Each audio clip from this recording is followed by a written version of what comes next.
Ladies and gentlemen, please welcome Hannah Paramore Breen. Good morning. I'm Hannah, and I just want to thank again the Belmont University Women's Choir. You know, this is the 5th year that they've partnered with us on this breakfast, but this year is special because today is the last day of final exams at Belmont University, and they got out of bed for a volunteer gig at 6 a.m. So can you give them another round of applause?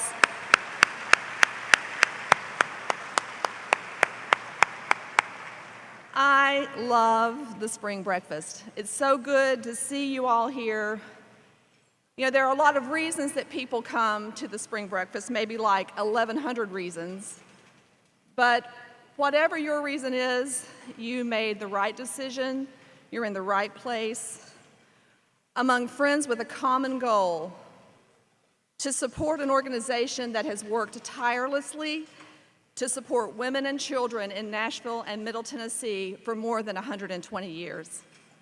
The YWCA is dedicated to eliminating racism, empowering women, and promoting peace, justice, freedom, and dignity for all, and that is a mission statement that we can all aspire to.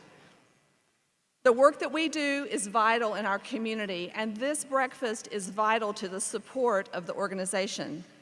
Our goal today is to extend the reach, understanding, and support for the YWCA by giving you a glimpse inside.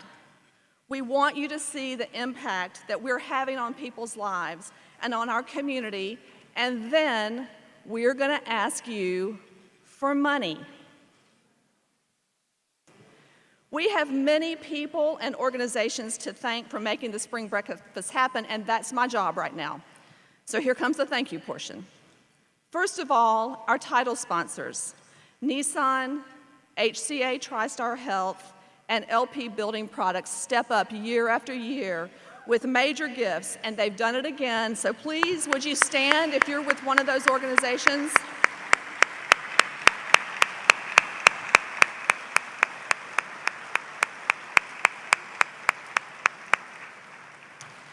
Across our community, our elected officials give the YW support that we could not do without.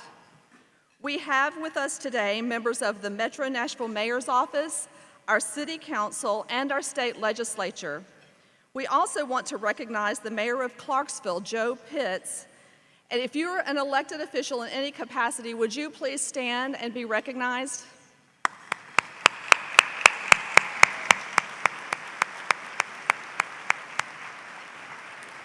We'd like to especially recognize Trey Hargett, Tennessee's Secretary of State, for his support of victims of domestic violence. Trey, thank you for everything that you do.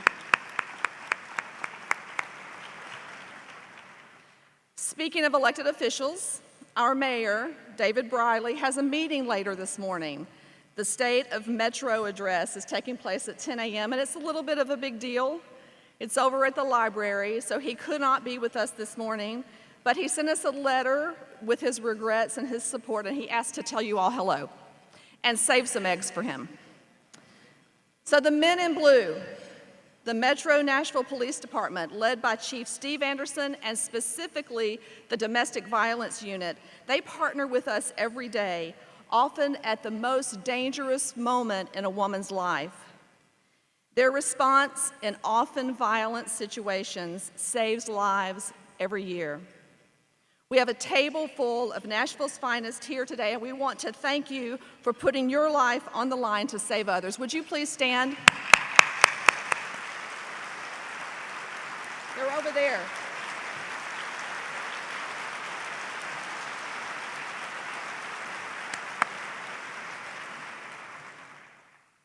Our room is filled today by a combination of 20 companies and 85 individuals who said, yes, we'll fill up a table. So if you are a corporate table sponsor or a table captain, would you please stand? It is no small task to get 1,100 people to a 7:30 a.m. breakfast in downtown Nashville, so thank you all for doing the work. The YW's Board of Directors and members of the Fulcrum Society are some of the most successful, dedicated, and driven people that I know, and they help guide the organization week after week. If you're a member of either of those groups, please stand up. And finally, the people who work inside the YWCA every day, our staff and our volunteers, and they come in and serve our clients every single day of the year. Would you please stand up?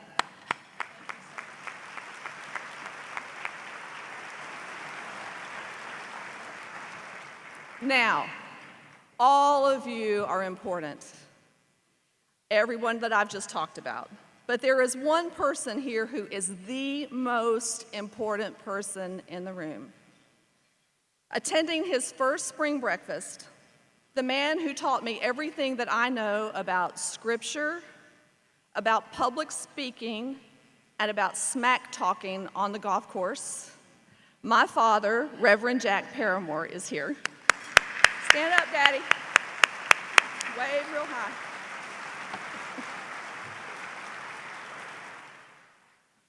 And now the learning can begin. What you will learn today may change your life. Listen. I feel like a failure, but I couldn't stay. I couldn't live in fear. I know. Thank you. This place is nice. I'll call you tomorrow.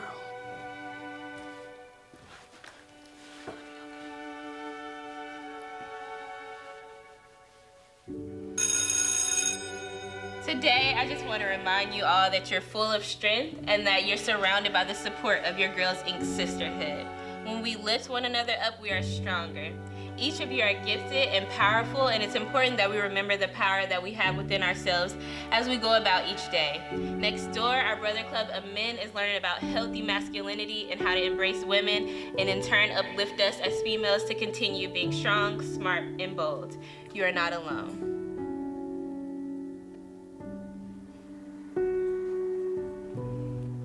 I'll never get my diploma.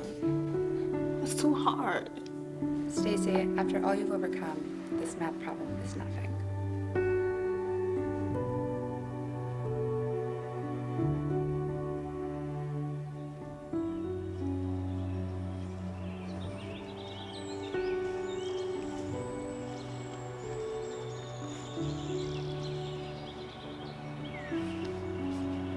proud to have you as my mom.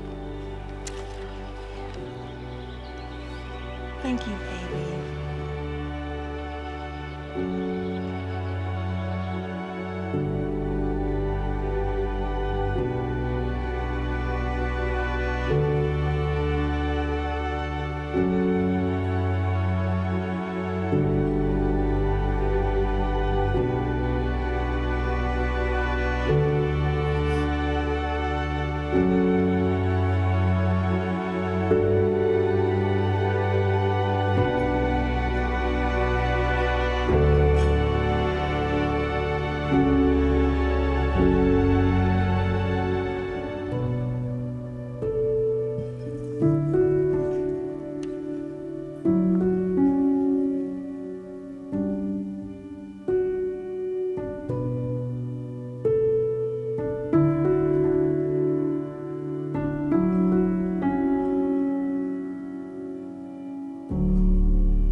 Good morning.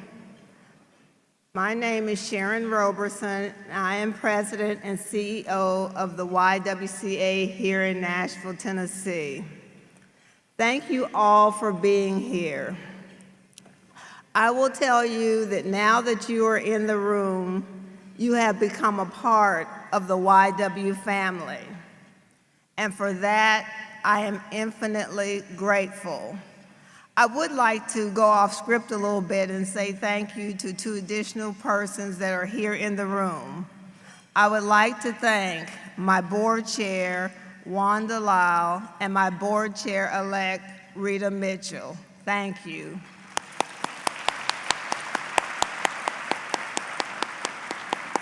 Without these two strong, smart, and bold ladies, I could not do the job that I love so much for this community. Since we are family, we're going to have the kind of conversations that I have in what I call my real family.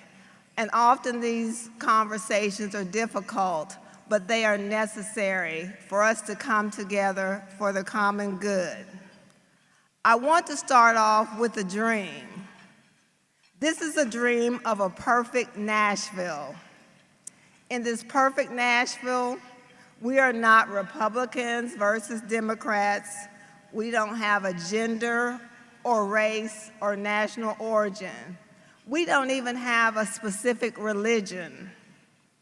But what we do have in common is a desire to make this the best city and region in the country. And by seeing that we have more in common than differences, we can make this a perfect Nashville. The perfect Nashville wouldn't need a YWCA Weaver Domestic Violence Shelter that last year provided more than 17,000 nights of safety for desperate women and children. The perfect Nashville would not need a 24-hour crisis hotline where any member of the community can find support, receive immediate help, and vital information, including, and more importantly, how to stay safe.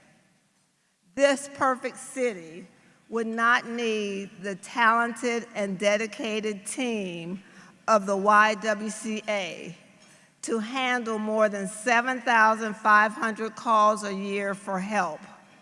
This city would not need its police officers trained to detect lethal cases of domestic violence, risking their lives to provide safety for others, and work with YW staff to lead these families to a safe haven.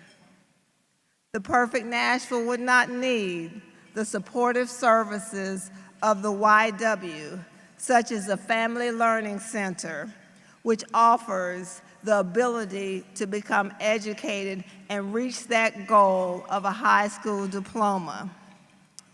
This perfect Nashville would not need a Dress for Success program that provides the clothing needed for women who want a career, but more importantly, the extra added self-esteem and encouragement that's needed to be successful. Now, at the YWCA, we're working to make what is a dream, the dream of a perfect Nashville, a reality. We do this, but we know it's going to take hard work and the will of this community. Domestic violence, our primary program, is very complex. It reaches into every socioeconomic sector of our society. It doesn't discriminate based on race, age, income level. It doesn't discriminate based on religious beliefs. 1 in 4 women in America will be abused in her lifetime by a man that says that he loves her. 1 in 4. This is an alarming statistic, but even more alarming. And this is the one that I want everyone to pay attention to because we do have to look at the future of our community. 85,000 children in Middle Tennessee witness domestic violence every year. And when they do, they are twice as likely to be involved in domestic violence, either as a victim or as an abuser, when they are adults. This is the generational cycle that we're seeking to change at the YWCA. Our goal, and it should be a community goal, our family community, is to break this cycle. We work with victims to help them get out of an abusive, violent situation and give them tools, education, and support that they need for self-sufficiency. I don't want to leave you here today with just a dream. At the YW, and with the faith and hope of the people in this room, this dream will become a reality. Last year, we told this same audience that we were in desperate need to enlarge the Weaver Domestic Violence Center. We have kept that promise, and I am very proud to stand here on this stage and say that we have added 16 additional beds to our center, enabling us to serve over 100 additional families.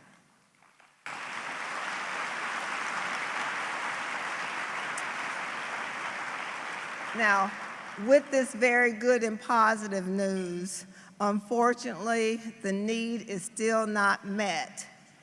In just the last 2 years, the calls to our crisis hotline have more than doubled, giving us even more firsthand knowledge that the need is greater than our ability to respond.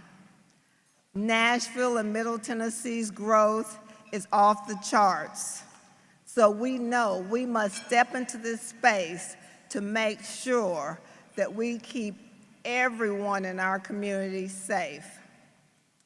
In supporting this dream of a perfect Nashville, we need to double the current capacity of our shelter. We also need to create more flexible time frames in which families can stay in shelter because many families need much more time than we can provide at present. We also want to be able to handle different family groups. Also, the YW is building a pet haven or shelter. Now, I want you all to understand we are not losing focus on the women and children who need shelter in our community. What we are doing is enhancing their ability to stay safe. Now, you're going to ask me more questions about this, but let me tell you a story. Because those of you who work with me and know me, I love to tell stories so people can remember what I am talking about. I'm going to tell you the story of Hank. And this story may be a little disturbing, but I told you on the front end, we're family. You know, family can tell everyone everything. Hank's owner, now Hank was a big dog, but Hank's owner was being abused violently.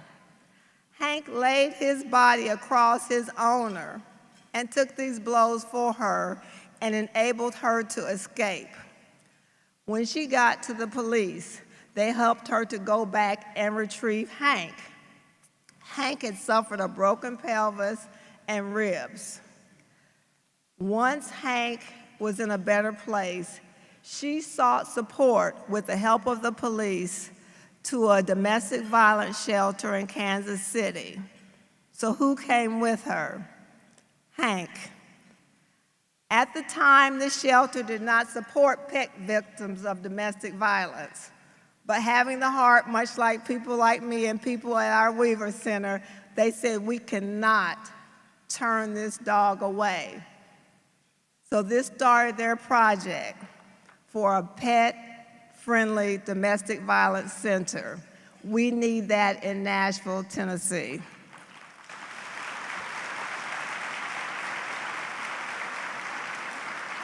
Because one thing we do know is this was not an isolated case.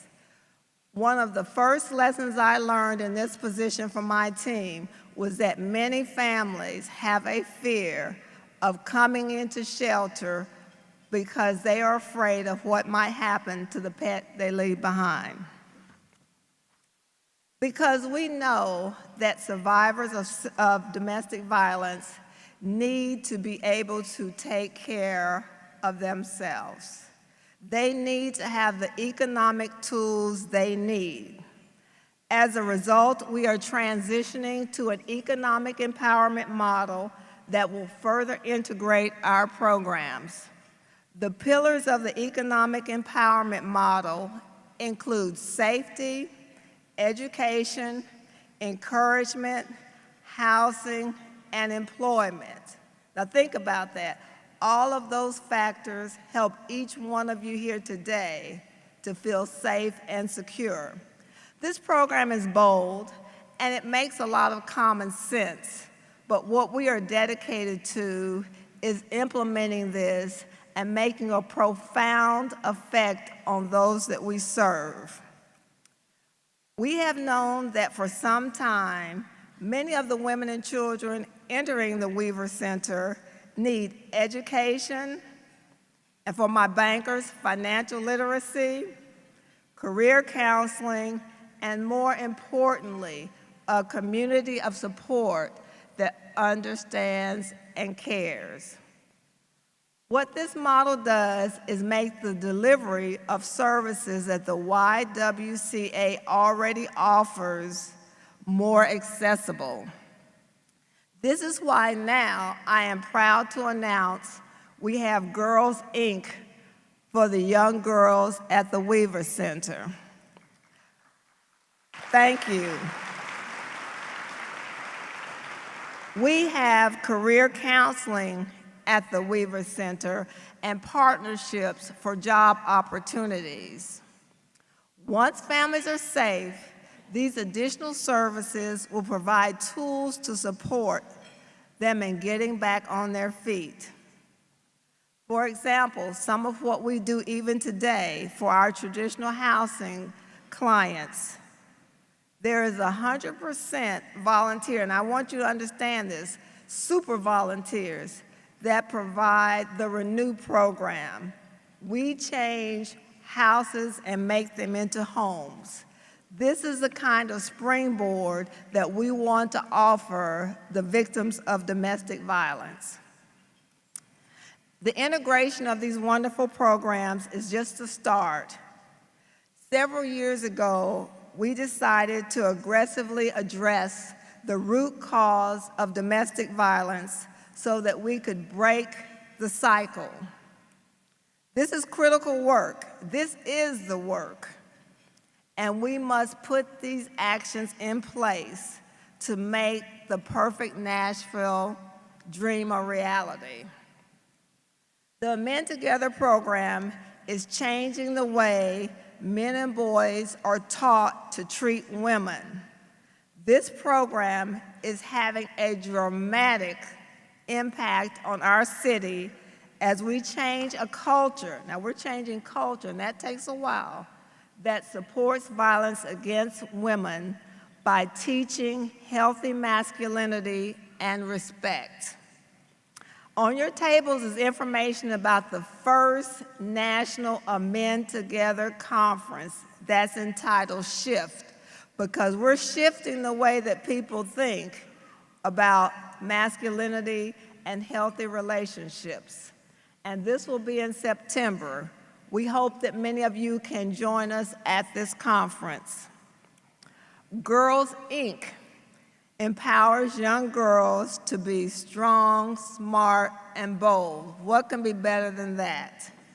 Through 21 school-based clubs in Nashville, where girls find sisterhood of support and a shared drive and mutual respect. We have to keep our girls in school, and we have to keep our girls safe. Thank you.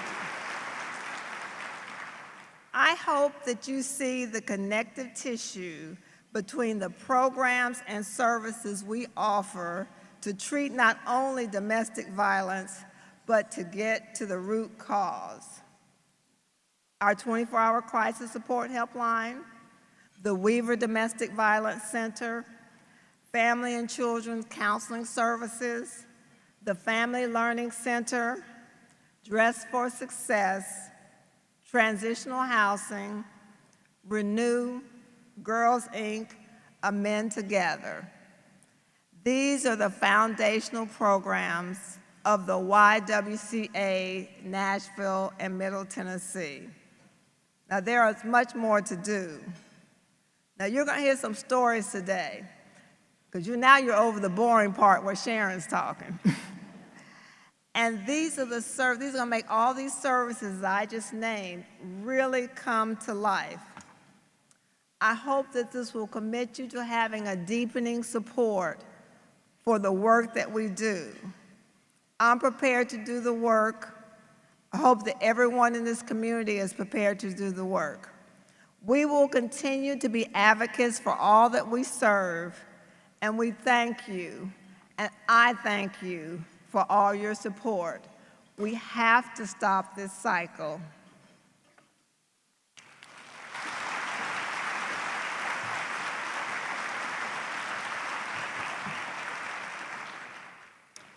Thank you so much, Sharon. This morning, I'm so pleased to introduce you to an 8th grader from Madison Middle School. Not only is this young man a talented athlete, playing left tackle for his football team, he's also one of the top students in his school, earning all A's and B's. And thanks to the Amend Together program, Patrick Thompson is doing his part to help break the cycle. Please welcome Patrick Thompson.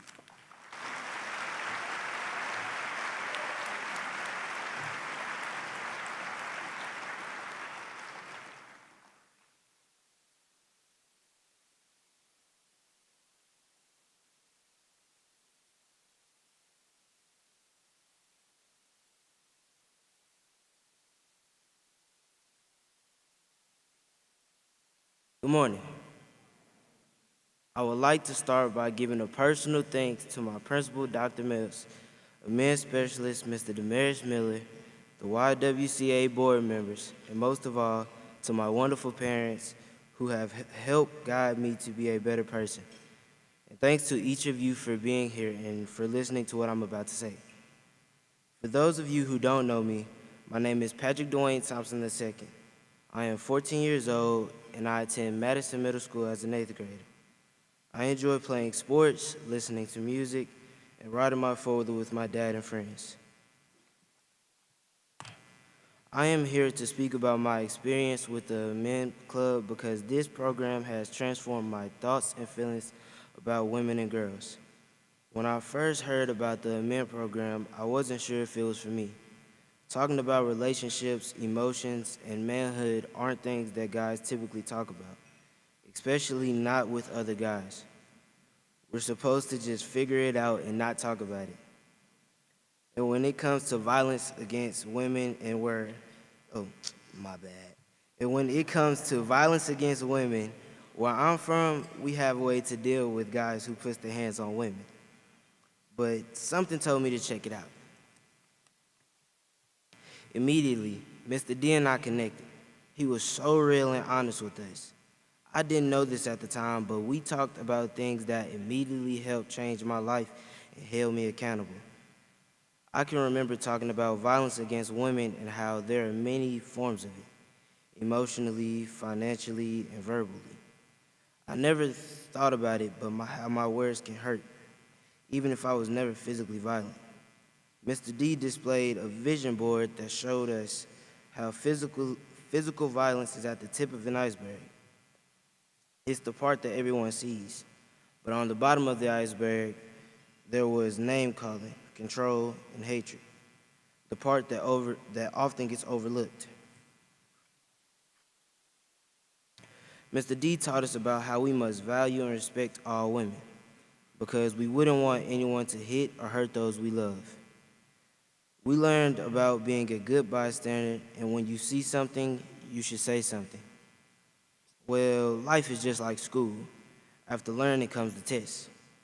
I remember not too long ago, after school, I saw a guy and a girl arguing. They were calling each other names, and then out of nowhere, the girl slapped the guy in the face. I immediately remembered the lesson about being a bystander, and I knew I had to do something. I could tell the guy was shocked and was about to hit her back. Honestly, before joining the men program, I may have done the same thing. Now I know better, and have a responsibility to share what I've learned. So I ran over and told him to chill. I told him that it wasn't worth it and to walk away. I began to explain that if he hits her back, he would get suspended and kicked off the basketball team. Luckily, he walked away. Oh, I'm not finished. Thank you. In the men club, we're taught to think about the consequences before we act. Sometimes we don't, but in this case, it saved the guy a lot of trouble. A few weeks later, I saw the guy in the hallway, and he thanked me for stepping in. He watched his mother get beat up by her boyfriend, and he vowed he would never put his hands on a woman. I could tell this was something he doesn't talk to with everybody. He then said, "Thank you for helping me keep that promise." At that moment, I knew I had done the right thing.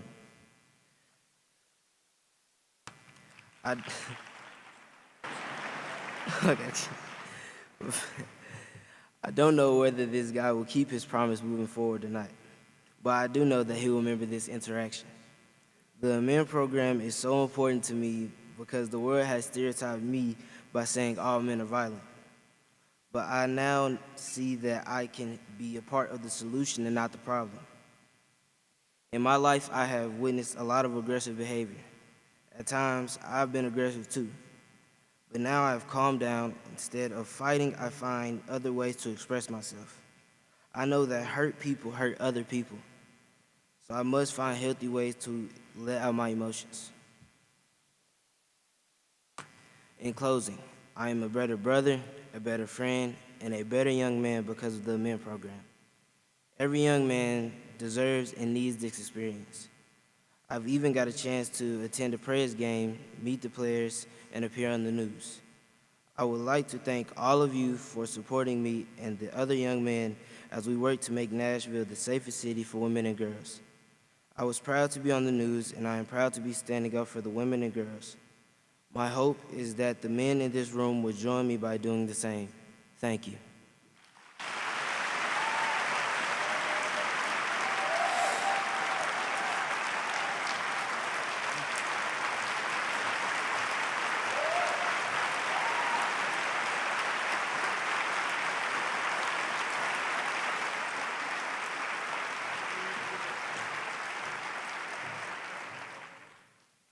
Did I tell y'all he's in the 8th grade?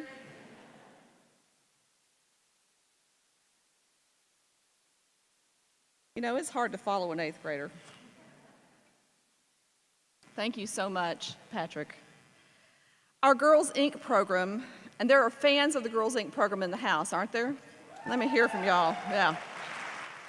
Our Girls Inc. program has served thousands of girls across Nashville over the past 11 years. For much of that time, our focus was on elementary school and middle school girls. But in 2015, we moved into the high school space, and that's where we met our next speaker. This young woman has grown thanks to her 4 years with Girls Inc. Please help me welcome to the stage Antioch High School senior Alexis Sarawan.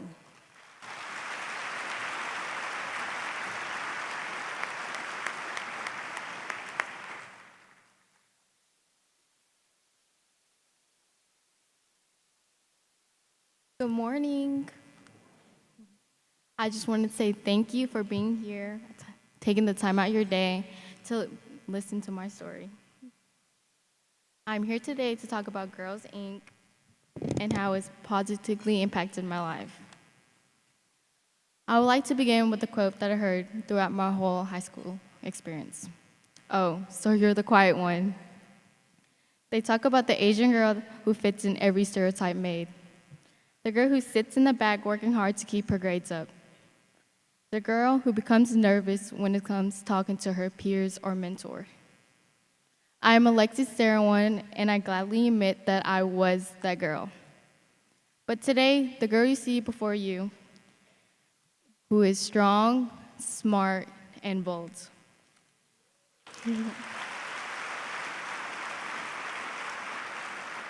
This transition began the day I found my Cloud 9, the safe and warm environment that Girls Inc. helps girls like me to come out their shells.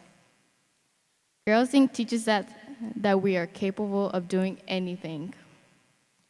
My journey throughout Girls Inc. has been a growth experience. Since my freshman year, I've learned to develop mentor relationships, communicate with my peers, and even become a leader. But it's taken time. It's funny to say that now, standing in this front of this huge crowd. But every Wednesday, when we would meet, I dreaded going. I was feeling overwhelmed. It was the fear of being judged and not being accepted. Girls Inc. proved me wrong. The girls and mentors involved with Girls Inc. made me feel welcomed. It felt like we were a sisterhood because we can relate to one another despite our different backgrounds. My Girls Inc. club at Antioch High School represents so many different girls from so many different backgrounds. We're Latina, Asian American, African, white, African American, and Kurdish, but we're all Girls Inc. sisters. Girls Inc. sparked something inside me. It motivated me to get involved with the larger community, not just my own circle. I got the chance 2 summers ago to take part in the Draper Jane internship and work in the store on 12th South. It was such an inspiring and fun experience. I worked with some great women and my good friend Maria from Girls Inc. We met so many visitors to Nashville. Before I worked there, I had no idea how Draper James and the entire 12th South area was. And I just missed the chance to meet Reese Witherspoon. Last summer, I was able to work at the YWCA for the Girls Inc. internship. That internship opened my eyes to see that my effort and my guidance is needed to help our younger Girls Inc. students. I hopefully inspired our younger girls to be who they are and to grab the opportunities surrounding them. I developed trustful relationships with them to the point that they would come to me what was bothering them. My Girls Inc. experience helped me grow and aspire to be like my mentor, Miss Vanessa. Without her guidance and support, I would still be just living in the world and not changing it. Girls Inc. motivated me to join many different clubs and sports in my school, including volleyball and the executive board of the Student Government Association. I'm now known as the SGA girl or the overachiever. As part of my interest in student government, I attended Women's Day on the Hill with Girls Inc. students from Antioch High and Hillsborough High School. It was the very first time I have seen the state government in real action. We met several lawmakers and got a chance to ask them questions about legislation. Then we sat in our subcommittee hearing. The Sub-House Committee on Higher Education was debating House Bill 379. This bill was about making pregnancy an approved leave of absence for students who earned the Hope Scholarship but needed to delay college because they were pregnant. This hearing motivated our group to be the change we wanted to see our state. Here's what happened. We witnessed the all-male committee discuss legislation that would only impact a young woman who had earned that scholarship. But they do not have the point of view what it's like being a woman. Maybe it was a good thing that a large group of high school seniors was sitting there watching this debate. I appreciate the effort they made, but having a different point of view, a woman's point of view, would have shed a lot more light on this issue. At that very moment, it made us see all we want to see more women representatives in office.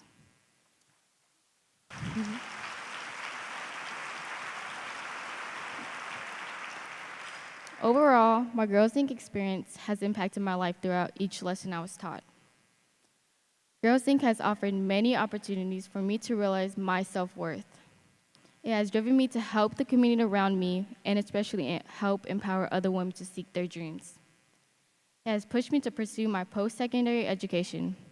I am proud to share that I would be the first member of my family to go to college when I enter the University of Tennessee at Knoxville in the fall.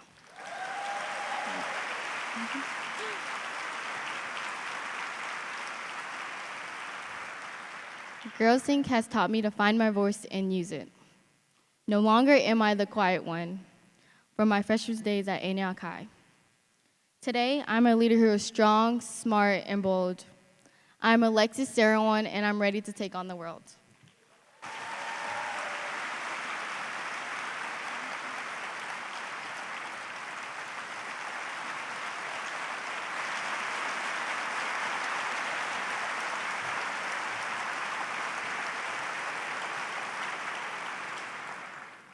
Very good. Okay. Resilience, the secret trait of all successful women. I'm Lindsey Lance, and for those of you who joined us last year, you may remember my story of relying only on the great American spirit to step up and do something in a time of crisis. But is that freedom, the autonomy to be the author of our own lives, just for Americans? Don't all of us want to be allowed to remain the writers of our own story, to shape our lives in ways consistent with our character? After all, what is freedom if not to build our own life? Our next speaker shows that the amount of freedom you have in life is not a measure of the worth in life. After marrying an American and immigrating from Mexico, she faced danger, fear, and a battle to maintain the integrity of her life. Last year, I challenged the room to step up and do something in a time of crisis. The room answered, and the Weaver Center for Domestic Violence expanded through your donations. This year, I want you to pay close attention to our next speaker as she shares how the kindness and hospitality that is so perfectly Nashville saved her life. Please welcome the resilient Elia Bass.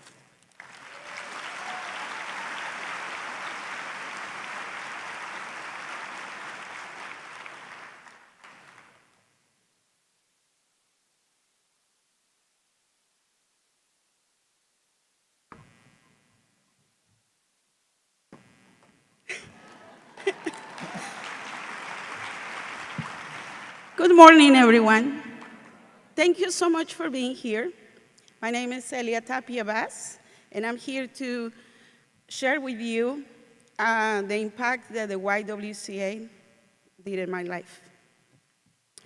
In the year 2000, I was living in Mexico. I was a young mother. I was working, and I was very excited to start my first semester of law school. I signed up to teach Spanish to foreign students. In the beginning, I met an American man.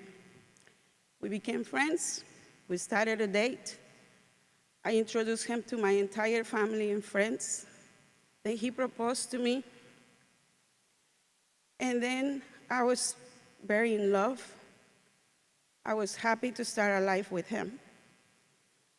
When he brought me and my young son to the United States, we came to live with his family in Clarksville.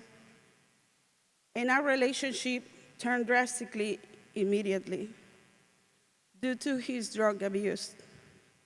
Each time I was concerned, and I used to tell him to stop, he will yell at me, swear at me, and we became really angry. I was pregnant with my twins at the time. The relationship was very stressful. I was admitted to the hospital. I lost one of my twins. Thankfully, my baby Roy, my other twin, my baby Robert, he was safe. It took so much for me to start finding help, to realize that I needed to run. I wanted to leave him, but I feel trapped. I depend on him financially. I barely spoke English. And I didn't know anybody who didn't know him. I was pregnant with my third child. It was a high-risk pregnancy. And one day, when I had the first chance, I left him. I remember I bought Greyhound tickets, and just to have a safe place to stay, which was the bus. When I ran out of money, I ended up in a church. I slept in floors. We had anything, nothing. I was very scared. I couldn't take care of my kids. I was in so much physical pain and also heartbroken. I feel guilty because I was running with my kids with no home. God blessed me, and I met a lady who let me stay at her house. I was gonna work with her as a babysitter. I stayed with her a couple of days, and then we find out that her next door neighbor was my ex's friend. Out of desperation, I grabbed the phone book, and I was looking for the Mexican consulate. I wanna go back home because I know that if he will find us, our lives were in very risk and he could hurt us. Instead of finding the Mexican consulate, I found the YWCA. I remember that I called,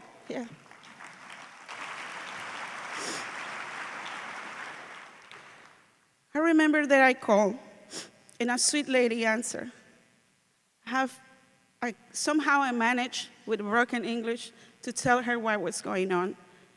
And she asked me where I was, and she sent a taxi to me. I told her I was scared. She promised me that we were gonna be safe where we were going. So I took the chance. When we arrived at the shelter, the ladies took me to a mini market that they have there for the residents. They told me to grab some clothes for me and for my children. Then they took me to a nice, clean bedroom, and they told me, you can stay there. You can stay here. In that bedroom, I remember that I cried so hard. I felt like I was running from a big, dangerous lion. And then when I finally find refuge, all I could do is just cry. I was so grateful because we have electricity and water in a safe place. They provided, I came with nothing, and they gave me diapers, shampoo, detergent, everything that I needed at the moment.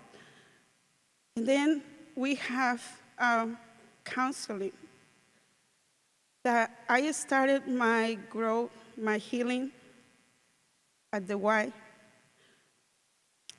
I I remember that it was time for me to, deliver my daughter. And one of the staff members named Lisa Martin came with me to my C-section. She accompanied. And then we went back home to the Y. The ladies helped me while I was recovering. They helped me to take care of my kids. They took them to the nice playground that we had there. And the staff started a project where we planted a beautiful garden. Now, good morning, everyone. My name is Roy, and I am the 4-year-old in those pictures and who my mom was talking about. Now, I have a few memories or like glimpses of the YW. I remember the garden, and I remember ripping watermelons and peppers from there. I remember the playground, playing with my friends from the neighborhood. Maybe I was too young to be fully aware of what was going on, because to me, the Weaver Center looked like a beautiful hotel.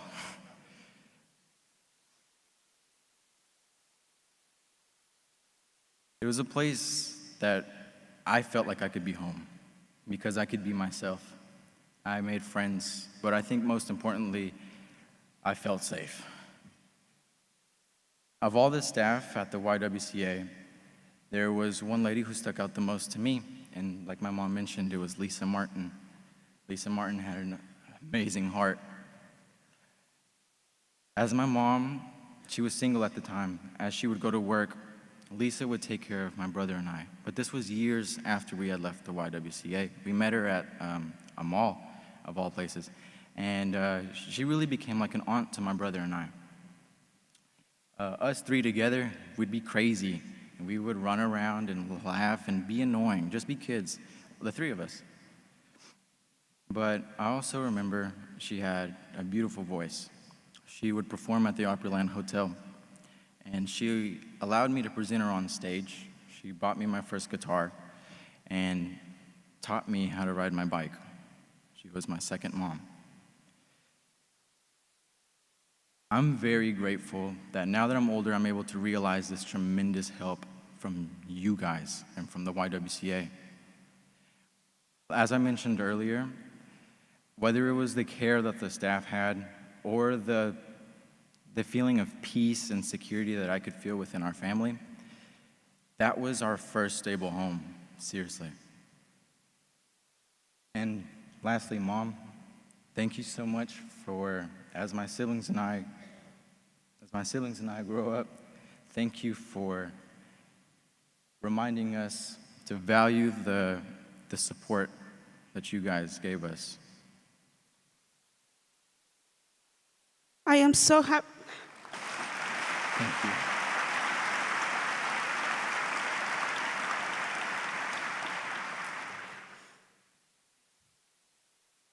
I am so happy and grateful now for the woman that I became and the family that I have now. I am married now to an amazing gentleman who took my 3 children as his own.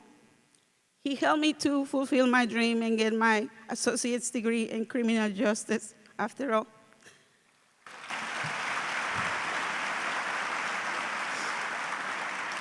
I became an American citizen, and I have a small business now. Thank you, Kevin.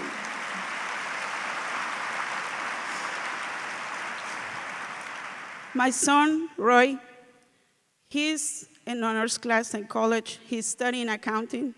He has served at the circuit court as an intern. My son, Robert, he's about to start at Belmont University this fall. And also, he has served as the property assessor as an intern. Vivian Wilhoit gave him this amazing opportunity. My daughter, she's 16 years old. She became a mentor at her school for middle schoolers at her high school.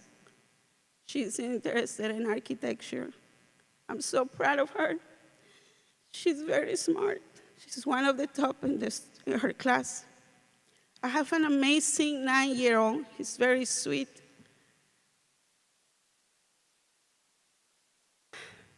If it wasn't for God, who guided me to the YWCA, I don't know where we will be right now.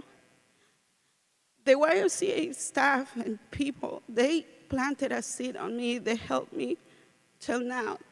They helped me to become strong and resourceful and a brave mother to protect us.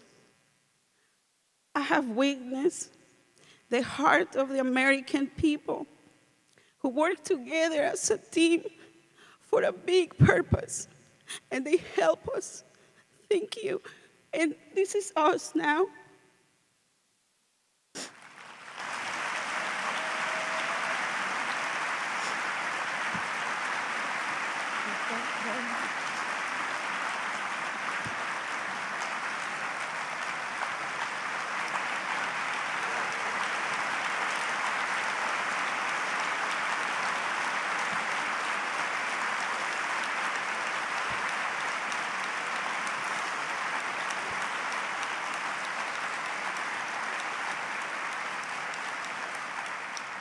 YWCA family and people who help, thank you so much for investing in our lives when we need it the most.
You have heard today the stories of the impact the YW is having on our city and the greatness of the need as we continue to grow. Right now, as we eat this breakfast and listen to these stories and this beautiful music, there is a woman waiting to be rescued. There is a child witnessing abuse. There is a young man who needs to learn a better way. Will you help us meet the need? And will you start today? If you give $50, it will help a woman to get to safety. We can send a cab for $50. If you give $250, it outfits one woman with a week's worth of employment-ready clothing.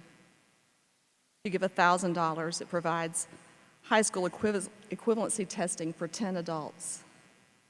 If you give $5,000, it guarantees 30 students a Girls Inc. spring break experience. If you give $10,000, it provides 6 months of weekly support group sessions so domestic violence survivors can heal from their emotional wounds. Your table captains have packets, and we've made it as easy as possible for you to give. We'll take cash or a check. There are credit card swipers in the back of the room. There's a PayPal QR code on your donation form. If the table captains will help you, we will be eternally grateful for your support.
Once again, I will thank you, my Nashville community family.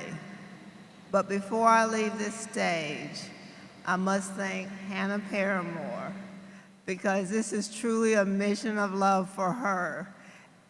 And she's given her time and energy to this event, and we could not have done it without you. Much love to you, Hannah.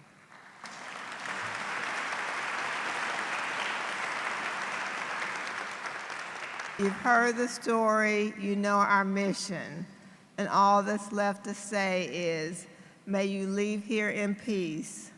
Thank you and goodbye.